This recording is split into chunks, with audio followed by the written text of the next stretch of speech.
প্ৰত্যাহ্বান বুলিবলৈ নাছিল। মই জানিছিলোঁ মই জয় হ'ম আৰু আমাৰ শিক্ষক নেতৃবৰ্গও জানিছিল, যাৰ বাবে প্ৰাৰ্থিত্ব প্ৰদান কৰিছিল।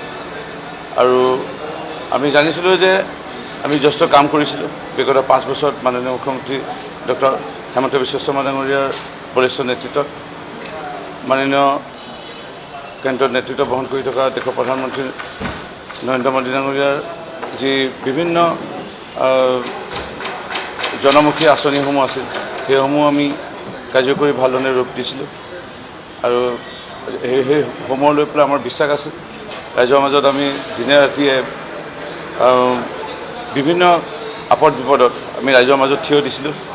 এই বানপানীয়ে হওক, ঘৰ জ্বলাৰ ক্ষেত্ৰতে হওক, মানুহৰ মৃত্যুৰ ক্ষেত্ৰতে হওক, কাৰোবাৰ পঢ়িবলৈ অসুবিধাৰ ক্ষেত্ৰতে হওক, বা বিভিন্ন অনুষ্ঠান প্ৰতিষ্ঠান সভা সমিতিত ৰাইজৰ মাজত সদায় সুখে দুখে আছিলোঁ। 24 ঘণ্টাৰ ভিতৰত প্ৰায় 16 ঘণ্টা 18 ঘণ্টা দৈনিক ৰাইজৰ মাজত আছিলোঁ। আৰু মোৰ বিশ্বাস আছিলে, আত্মবিশ্বাস যে মই জয় হ'ম।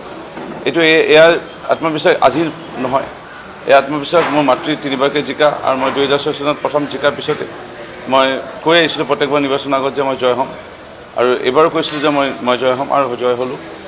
আৰু মই আজি বাজপেয়ী ভৱনলৈ আহিছোঁ, আমাৰ ৰাজ্যিক কাৰ্যালয়লৈ। মাননীয় ৰাজ্যিক সভাপতি দিলীপ শইকীয়া ডাঙৰীয়াক এখন গামোচাৰে সন্মান জনালোঁ, অভিবাদন তেখেতক জ্ঞাপন কৰি তেখেতৰ পৰা আশীৰ্বাদ বুটলিলোঁ।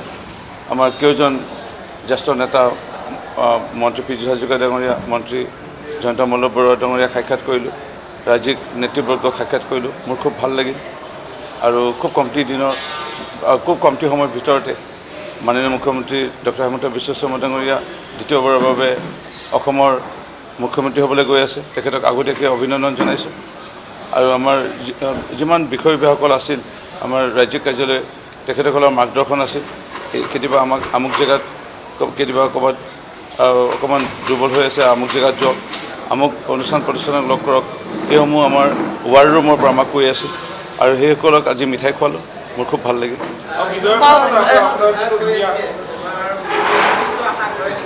মই কেতিয়াও মন্ত্ৰিত্ব আশা আগতো কৰা নাছিলোঁ, ভৱিষ্যতে চাগে নকৰাটো ভাল। মই এনেও অনুভৱ কৰোঁ, ভগৱন্তই যেতিয়া ইচ্ছা কৰে তেতিয়াহে মানে ভগৱন্তৰ ইচ্ছা অনুসৰি হয়।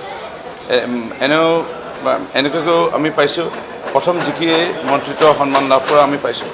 বিভিন্ন সময়ত বিভিন্ন ৰাজনৈতিক দলৰ চৰকাৰ সময়তে হওক বা বৰ্তমানে এই চৰকাৰ সময়তে হওক, মানে এই দলৰ মানে চৰকাৰ সময়তে হওক, কেনে শিক্ষক নেতৃবৰ্গই কাক দিলে ভাল, কোন হ'লে ভাল, মানে অসমৰ সৰ্বাংগীন উন্নয়ন, বিভিন্ন জাতি জনগোষ্ঠীৰ বা সেই সকলোখিনি চাইহে দিব।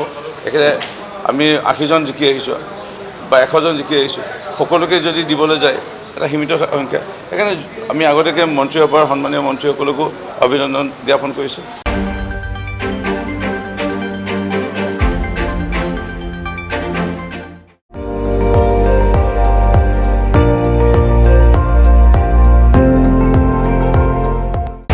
আপুনি চাই আছে ND24, সৰ্বশ্ৰেষ্ঠ নহয় সৰ্বোত্তমৰ দৌৰ।